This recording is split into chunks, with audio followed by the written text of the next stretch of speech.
지금 우리는 수요 예배를 통해서 기적을 일으키는 믿음 시리즈로 말씀을 나누고 있습니다. 오늘은 나병 환자 나아만의 치유 이야기입니다. 나병 환자 나아만의 치유 이야기는 너무 유명하기 때문에 여러분에게 익숙하게 여겨지실 것입니다. 그리고 나아만의 이야기를 생각하면 나병이 좀 특별한 병이기 때문에 치유라는 말이 아마 더 강하게 떠오를 겁니다. 그런데 여러분, 오늘 본문의 나병 치유 이야기의 핵심은요, 치유가 아니라는 것 알고 계십니까? 왜냐하면 오늘 본문의 나아만 이야기 하나님의 최대 관심은 이스라엘이기 때문에 그렇습니다. 그 관심이 오늘 본문에 고스란히 들어있는데 8절까지 이스라엘이라는 단어가 7번 나옵니다. 근데 나아만은 아람 왕의 군대 장관이잖아요.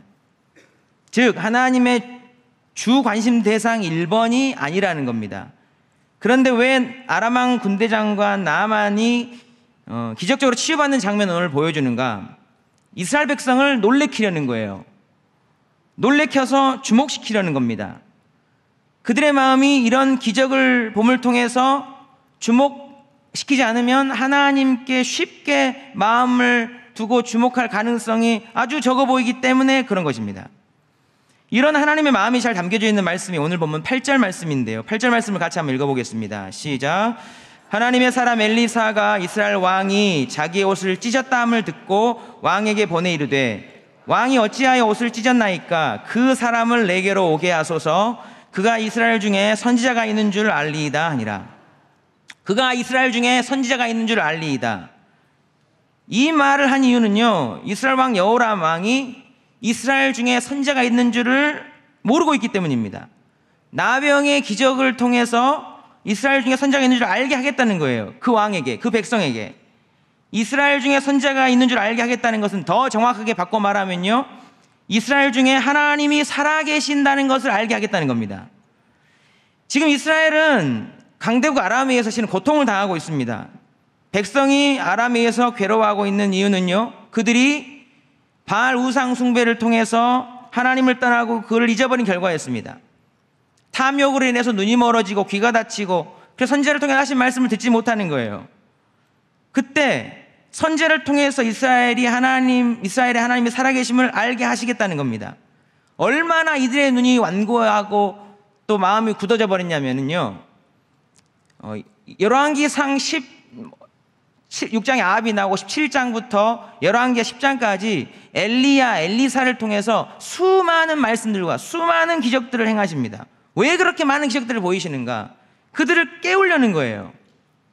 집중시키려는 겁니다. 하나님께. 그 중에 하나의 이야기가 바로 나아만 이야기입니다. 오늘 본문의 핵심은요, 이스라엘에 선지자가 있음을 알게 하는 겁니다. 이스라엘에 하나님이 살아계심을 알게 하는 것입니다. 이것을 기억하면서 오늘 본문을 봐야 되는데, 그렇게 보면 오늘 본문에 하나님이 살아계심을 아는 사람이 나오고 하나님이 살아계심을 알지 못하는 사람이 극명하게 대조되어 나오는 것을 알 수 있습니다. 제가 오늘 말씀을 나누면서 이 두 사람의 모습을 살펴보면서 우리를 향한 하나님의 뜻이 무엇인지를 함께 나눠보려고 합니다. 첫 번째로요, 오늘 본문에 이스라엘에 선지자가 있는지를 모르는 사람 한 명이 등장합니다. 그는 당시 이스라엘 왕 여호람입니다. 자기 아내 몸종인 한 소녀의 말을 통해서 이스라엘에 선지자가 있음을 알게 된 나아만은요, 자신의 병을 치료하기 위해서 이스라엘의 선지자를 만나게 해달라고 자신의 상관인 아람 왕에게 요청을 합니다. 아람 왕이 허락했습니다. 아람 왕은 도움을 구하려고 이스라엘 왕에게 편지를 써서 나아만을 이스라엘 땅으로 보내게 됩니다. 본문 5절 말씀을 같이 읽겠습니다. 시작. 아람 왕이 이르되 갈지어다. 이제 내가 이스라엘 왕에게 글을 보내리라 하더라. 나아만이 곧 떠날새 은 10달란트 금 6,000개와 의복 10벌을 가지고 가서, 나아만은 왕의 추천서를 손에 들고 온갖 은금 폐물과 의복을 챙겨서 이스라엘 왕을 찾아갑니다. 그 양을 보니까 어마어마한 양입니다. 은 10달란트라고 그랬어요. 여러분, 우리 10달란트는 말 많이 들었기 때문에 그 달란트 양이 얼마나 큰지 아시죠? 은 10달란트면 엄청난 양입니다. 금 6,000개. 어느 정도 양일까? 어떤 덩어리죠, 개수니까. 근데 이게 뭐 한 돈이 3.75g이니까 그건 너무 작은 것 같아서 제가 한 10돈, 조그만 이렇게 구슬 같은 그 정도의 양으로 계산해 봤습니다. 10돈, 37.5g. 이 정도의 골드바 하나가 현 시세로 200만 원이니까 6,000개면 120억입니다. 엄청난 양의 보물입니다.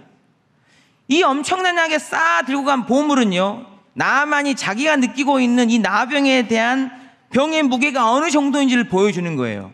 너무 치유받고 싶다는 겁니다. 또한 그 치유를 위해서 지금 손자를 만나러 가는 그의 마음이 어떠한지를 보여주는 양이에요. 애절하다는 겁니다. 사랑하는 여러분, 이 정도 보물을 들고 나아만이 찾아온다면요, 이스라엘 왕에게 진짜 기회 아닙니까? 이스라엘 왕이 섬기는 지금 신이 누굽니까? 바알이잖아요. 바알은 풍요의 신입니다. 그가 좋아하는 엄청난 풍요로움, 엄청 많은 재물이 큰 대국에, 그 나라의 군대 장관의 손에 들려오고 그에게 지금 굴러 들어오고 있는 겁니다. 가만히 있는데 굴러 들어오고 있어요. 하나님이 주신 기회에 하나님이 너가 좋아하는 이런 풍요로움을 넘치도록 줄 수 있다는 것을 지금 이스라엘 왕에게 하나님은 보여주고 싶은 겁니다. 그것뿐이 아니에요. 본문 6절 말씀을 같이 한번 읽어보겠습니다. 6절입니다. 시작. 이스라엘 왕에게 그 글을 전하니 일렀으되 내가 내 신하 나아만을 당신에게 보내오니 이 글이 당신에게 이르거든 당신은 그의 나병을 고쳐주소서 하였더라. 이스라엘은 지금 강대국인 당시 최강국인 아람에게 괴로움을 당하고 있습니다. 그러면서도 언제나 이 아람 왕이 자신들을 더 괴롭게 할까 밤낮 두려워하고 있는 겁니다. 그러니까 실은 이 여호람 왕이 아람 왕이 군대장관이 온다고 했을 때 민감하게 반응하는 것이 맞긴 합니다. 근데요, 그 나라 왕이 신임하는 군대 장관을 그 앞에 보내어 지금 도움을 청하고 있잖아요. 아람 왕의 군대 장관을 이스라엘 왕 앞에 엎드리게 하는 겁니다. 살려달라고 무릎 꿇게 해주고 있잖아요. 하나님은 지금 이 아람 왕의 군대 장관이 오는 것을 통해서 여호람에게 보여주고 싶은 것이 있습니다. 너를 괴롭히는, 너가 두려워하는 그 큰 강대국 아람 왕도 이렇게 내 앞에 굴복하게 해주실 수 있다. 이 장면을 지금 연출하고 계시는 겁니다. 여호람에게는요, 이런 하나님의 마음을 안다면 엄청난 기회입니다. 기회. 이 기회를 붙잡는 것 딱 하나만 있으면 됩니다. 지금 이 상황에 하나님이 원하시는 것 딱 하나. 조금 전에 8절에서 읽었던 것처럼 선지자 엘리사를 통해서 하신 말씀처럼 이스라엘에 선지자가 있음을 아는 믿음, 이스라엘 중에 하나님이 살아계심을 아는 그 믿음만 있으면 된다는 거예요. 여호람이 이런 축복의 기회에 어떻게 반응했는지 7절 말씀을 우리 같이 한번 읽어보시겠습니다. 시작. 이스라엘 왕이 그 글을 읽고 자기 옷을 찢으며 이르되 내가 사람을 죽이고 살리는 하나님이냐? 그가 어찌하여 사람을 내게로 보내 그의 나병을 고치라 하느냐? 너희는 깊이 생각하고 저 왕이 틈을 타서 나와 더불어 시비하려 함인 줄 알라 하니라. 행동으로는 옷을 찢었고요, 말로는 탄식하면서 내가 사람을 죽이고 살리는 하나님이냐? 어찌하여 사람을 내게로 보내 그의 나병을 고치라고 하느냐라고 했습니다. 상당히 당황한 모습, 격앙된 반응을 보이고 있는 것을 알게 됩니다. 내가 사람을 죽이고 살리는 하나님이냐? 어찌하여 사람을 내게로 보내 그의 나병을 나한테 고치라고 하느냐? 뭐 이렇게 하지 않았을까? 이런 반응이 왜 나올까요, 여러분? 그의 눈에는 이것을 하나님이 주신 축복의 기회로 볼 수 있는 영적인 눈이 없기 때문입니다. 살아계신 하나님은 안 보이고 그런 요구를 해오는 아람 왕만 크게 보이기 때문에 그런 거예요. 그의 눈에는 전능하신 하나님은 안 보이고 그가 할 수 없이 여겨지는 불가능한 나병만 보이기 때문에 그런 것입니다.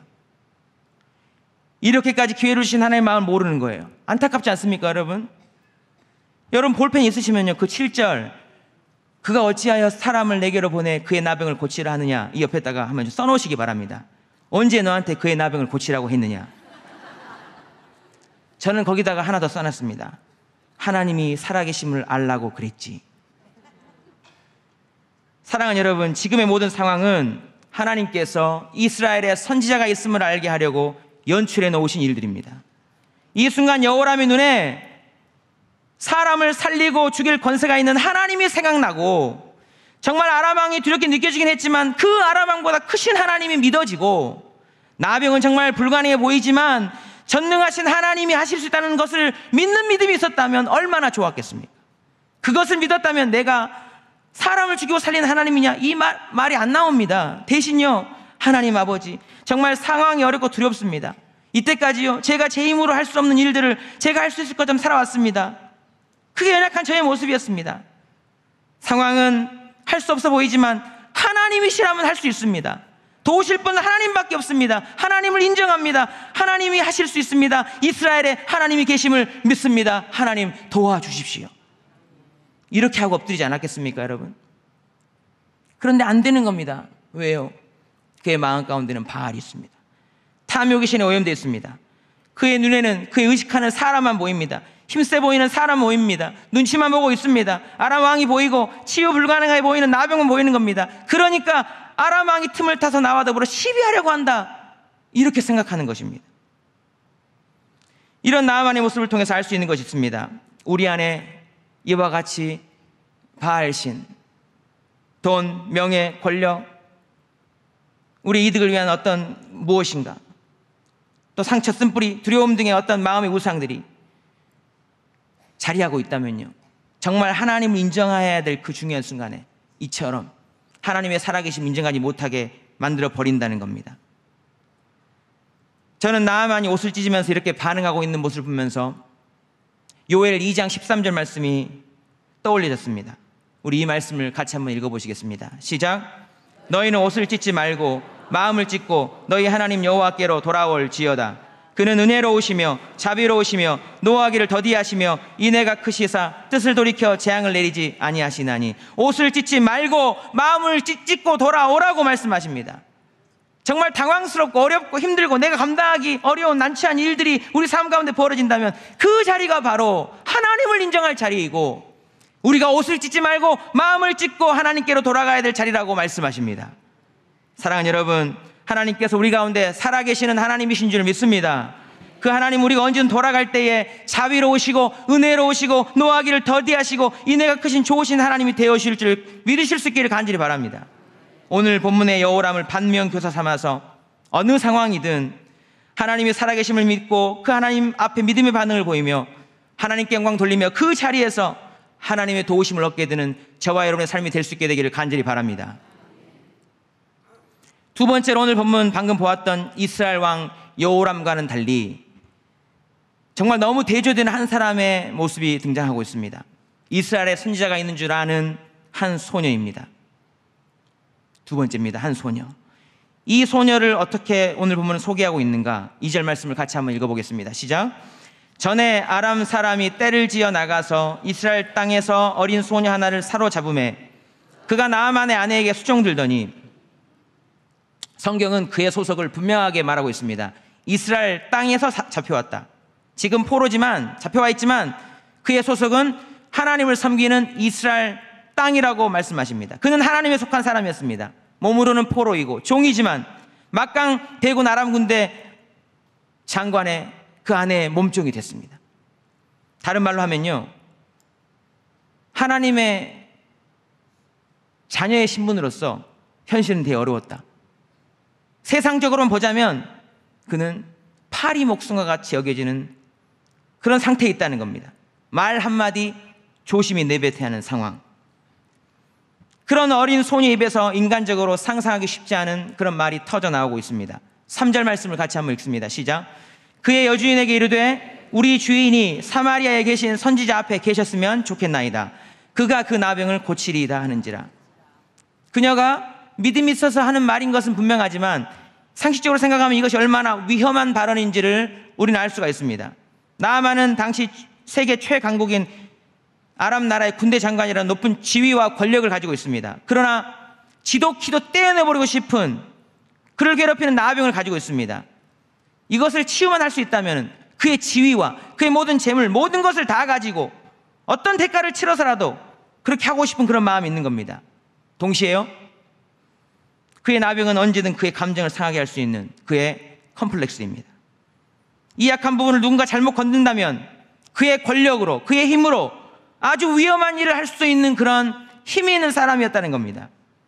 그런데 이 한 소녀가, 일개 여종, 몸종, 사로잡힌 이 한 소녀가 알지도 못하는 그 자기 나라의 선지자가 있는데 그 앞에 가면 그 나병을 고쳐줄 것이라고 담대하게 말하고 있는 겁니다.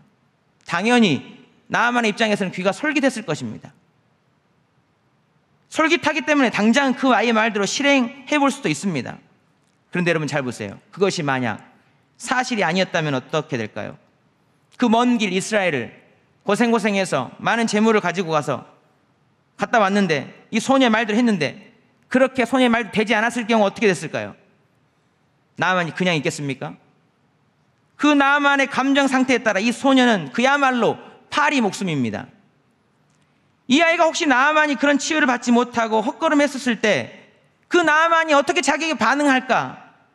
그 자신이 받아들여야 될 결과가 어떤 악한 것이 될지를 생각했다면 이스라엘 땅의 선지자가 그 나병을 고칠 것입니다라고 말할 수 있었겠습니까? 그런 가능성 자체도 이 여인은 생각하지 않은 겁니다. 아무 말 하지 않고 그냥 있었다면 평상시처럼 문제없이 그냥 몸뚱 노릇하면서 살 수 있었는데, 그런데 그녀는 확신 있게 폭풍이 올지도 모르는 그런 것을 알았는지 몰랐는지 모르겠지만 이야기하는 겁니다. 그가 그 나병을 고칠 것입니다. 이 아이는요, 선지자의 능력을 그대로 믿은 것입니다. 하나님의 살아계심을 목숨 걸고 믿은 것입니다. 하나님이 살아계심을 자신의 목숨이 날아가는 것보다 더 분명하고 확신하게 믿었기 때문에 그가 그 나병을 고치리이다 말할 수 있었던 것입니다. 이 보잘것없어 보이는 이 소녀의 모습이 실은요, 하나님께서 이스라엘 왕에게 보고 싶은 모습이었고 지금의 이 이스라엘 땅의 사람들에게 보기를 원하셨던 모습이었습니다. 그러나 안타까운 것은 그런 사람이 없었다는 거예요. 이 믿음을 가진 한 소녀, 나병 환자 나아만이까지 하나님께서 보내놔서 기어이 이스라엘 땅에 당신을 살릴 하나님의 선지자가 있습니다. 그가 그 나병을 고칠 것입니다. 이 말을 듣게 하시는 겁니다. 그를 통해서 기어이 이스라엘 왕 여호람과 이스라엘 백성에게 이 소식을 듣게 하시는 겁니다. 이 소녀가 과연 누굽니까? 하나님이 나아만에게 보내놓은 선지자 아니고 누구겠습니까? 사랑하는 여러분, 하나님의 살아계심을 믿는 이 작은 소녀 입에서 나온 이 한 말이 얼마나 파워가 있는지를 보시기 바랍니다. 본문 4절에 같이 한번 읽어보겠습니다. 나아만이 들어가서 그의 주인께 아뢰어 이르되 이스라엘 땅에서 온 소녀의 말이 이러이러하더이다 하니, 이스라엘 땅에서 온 소녀의 말이 이러이러합니다. 나아만 움직입니다. 아람 왕을 움직입니다. 먼 길을 수많은 재물을 이끌고 와서 생명을 구걸하게 만듭니다. 하나님의 선지자 앞에 와서 엎드리게 만듭니다. 하나님의 살아계심을 믿는 사람의 입술의 권세가 이만큼 크다는 것입니다. 하나님의 살아계심 믿는 자의 말이 왜 이렇게 파워를 갖는가? 하나님께서 그 말을 들으시고 움직이시기 때문이에요. 하나님께서 그의 상황에 개입하시기 때문입니다. 하나님께서 그의 말을 들으시고 역사하시기 때문입니다. 저는 그런 생각을 했습니다. 과연 이 나아만이 나병이 어떻게 치유되었는가? 나아만에게 그 병을 치유받을 만한 믿음이 있었는가? 그래서인가? 나아만이 선지자의 말에 순종해서인가? 겉으로는 그래 보이지요. 어느 정도는 그게 맞습니다. 그러나 그건 피상적인 지식입니다. 가장 확실한 이유는 뭔가? 하나님의 살아계심을 믿고 인정하는 이 아이 살리려고 하나님께서 무조건 나아만을 치유하시는 겁니다. 만약 나아만을 치유하지 못했다면 어떻게 될까요? 이 아이는 어떻게 될지 모르는 거예요. 하나님의 존재를 인정하고 믿는 그 믿음으로 목숨 걸고 당신이 이스라엘에 계신 선지자 앞에 있었으면 좋겠습니다. 그가 그 나병을 고칠 것입니다 라고 말했는데, 하나님의 살아계심 인정하는 그 말을 했는데 그것 때문에 이 아이를 하나님께서 그냥 내버려 두시겠냐는 말입니다. 절대 그렇지 않습니다. 나아만이 믿음이 있어서 치유받은 것이 아닙니다. 이 아이 살리려고 하나님이 나아만을 치유하실 수밖에 없게 이 아이가 그렇게 만든 것입니다. 하나님의 살아계심을 인정하는 한 사람의 믿음과 그 믿음의 말은 이렇게 하나님을 감동시키고 하나님을 일하게 하시는 능력과 힘이 있다는 거예요. 사랑하는 여러분, 저와 여러분에게도 이 소녀와 같은 하나님의 살아계심을 온전한 인정하는 믿음과 귀한 믿음의 고백이 있게 되기를 주님의 이름으로 축복합니다. 중요한 것은 동일하게 하나님이 우리에게도 이 믿음 갖기를 원하신다는 겁니다. 하나님은 이 믿음을 갖기를 원하셔서 우리에게 이 믿음의 말을 선포할 많은 기회들을 주십니다. 저와 여러분들 주변을 돌아보십시오. 영적으로 죽은 나병 환자와 같은 누군가의 도움이 아니면 결코 하나님 앞에 나올 수 없는 많은 사람들이 있습니다. 병들어 고통받는 자들이 있습니다. 시리에 빠진 사람들이 있습니다. 믿을 곳이 없어 상처받고 마음 둘 곳이 없어 외로운, 그리고 그냥 두면 지옥에 그냥 걸어갈 수밖에 없는 그런 사람들 주변에 너무 많이 두어놨습니다. 모두가 하나님의 살아계심의 은혜가 필요하고 예수 그리스도가 그들에게 필요한 사람들입니다. 그들에게 필요한 말 한마디가 무엇입니까? 이 소녀가 했던 하나님의 살아계심을 인정하는 말 한마디. 당신이 내가 믿는 예수 그리스도 앞에 계셨으면 좋겠습니다. 그가 당신을 고치실 것입니다. 그런데 우리는 하나님을 믿고 하나님 살아계심을 인정하고 믿는다고 하면서도 이런 말 잘 하지 않습니다.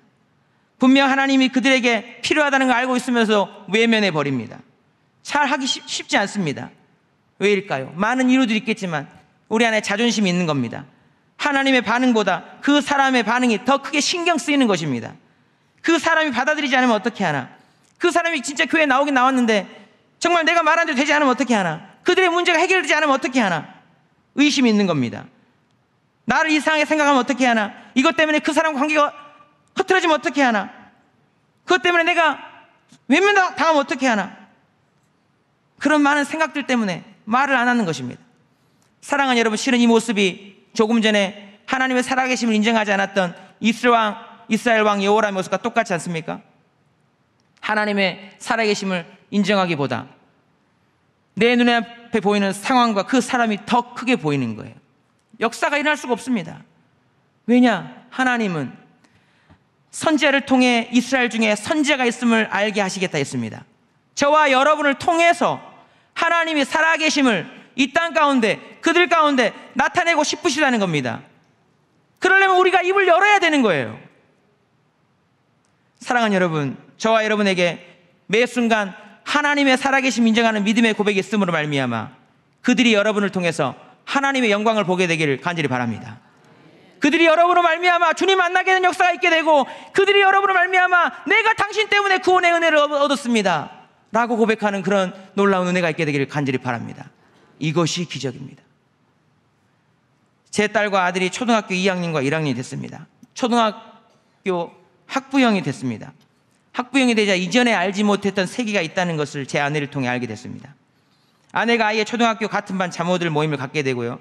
자연스럽게 그들 관계를 맺게 됩니다. 관계를 안 맺고 그냥 얼굴만 아는 사람처럼 지낼 수 있지만 그들을 전도할 목적을 가지고 그들과 적극적으로 관계를 맺습니다. 큰아이가 좀 일찍 나와서 학부형 중에 나이가 제일 어리다 보니 다 언니들입니다. 그래서 언니 하면서 친근하게 대하고 남편인 제가 목사인 것도 알리고 또 주 안에서 기쁨 있게 평안한 모습들을 그들에게 보여주면서 힘든 일 있으면 기도해 주겠다고 말합니다. 그들은 하나님에 대해서는 잘 모르지만 아내에 대해서는 호감을 좀 갖고 있는 것 같습니다. 그리고 가끔 이제 그들에게 말을 하는 겁니다. 언니, 우리 교회 한번 나와봐. 그랬으면 좋겠어. 하나님은 살아계셔. 하나님이 도와주셔야 살지. 어려운 거 있잖아. 하나님이 도와주실 거야. 아내 말에 의하면 이 말을 들은 그들의 귀가 솔깃해진다고 했습니다. 그런데 쉽게 발을 떼지는 못한다고 했습니다. 교회 가면 확 빠져버릴까 봐 걱정하는 마음이 있다고 했습니다. 뭔가 지푸라기라도 붙잡아야 되는데 확 잡지를 못하는 거죠. 여러 가지 생각으로 복잡해하는 것 같다고 했습니다.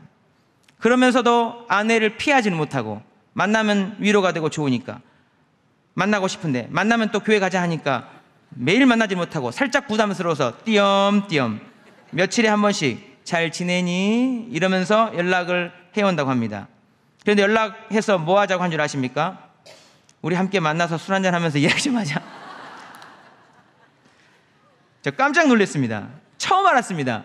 정말 초등학교 학부형들이 얼마나 그간 힘들었으면 아이들 초등학교 보내고 좀 자유가 있을 때 대낮에 한 잔씩 하면서 이야기하는지 대낮에 술 먹고 푸는구나. 세상 문화가 이렇구나. 얼마나 마음이 들 곳 없으면 대낮부터 만나서 주님을 들이마실까. 정말 이 세대 사람들에게 진짜 주님이 필요하다 이런 마음이 들었습니다. 사랑하는 여러분 보세요. 언니 우리 교회 한번 나와봐. 언니가 하나님 앞에 나왔으면 좋겠다. 하나님이 도와주실 거야. 이 말이 이기겠습니까? 아니면 만나서 술 한잔 하면서 이야기 좀 하자. 이 말이 이기겠습니까? 그 두 말 중에 누가 이기겠습니까? 말도 안 되는 게임이죠. 언니 우리 교회 한번 나와봐. 언니가 하나님 앞에 나왔으면 좋겠다. 이 말이 무조건 이깁니다. 왜요? 하나님이 살아계시기 때문에. 살아계신 하나님께서 하나님의 존재를 인정하는 이 말을 최고로 기뻐하시기 때문에 그렇습니다. 하나님께서 기뻐서 그 말을 들으시고 움직이실 것이기 때문에 그래요. 사랑하는 여러분, 하나님은 지금도 우리 가운데 살아 역사하시는 줄 믿습니다. 우리의 중심이 매 순간 하나님의 살아계심을 인정하게 되기를 바라고 나병이 걸린 것과 같은 이 세상을 향하여서 우리의 입을 통해서 하나님이 살아계심을 선포하는 말이 나가게 되기를 원하시는 줄 믿으실 수 있기를 간절히 바랍니다. 사무엘상 2장 30절에 이렇게 말씀했습니다. 나를 존중히 여기는 자를 내가 존중히 여기고 나를 멸시하는 자를 내가 경멸하리라. 우리 하나님의 말씀입니다. 저와 여러분 가운데 매 순간 하나님의 살아계심을 인정하는 그런 믿음의 고백에 또한 믿음의 선포가 있게 되기를 주님의 이름으로 축복합니다. 하나님의 존재를 인정하는 한 소녀의 말을 하나님께서 들으시고 기뻐 뛰며 그를 위해서 역사를 일으키시고 나병 환자를 고치시기까지 그 세대를 향하여 구원을 선포하고 싶으셨던 하나님께서 하나님의 살아계심을 인정하는 우리의 말을 통해서 놀라운 구원의 역사를 우리의 삶 가운데서도 일으켜 오실 줄 믿습니다. 이 귀한 일에 쓰임받는 우리 교회와 모든 성도님들 되시기를 주님의 이름으로 축복합니다.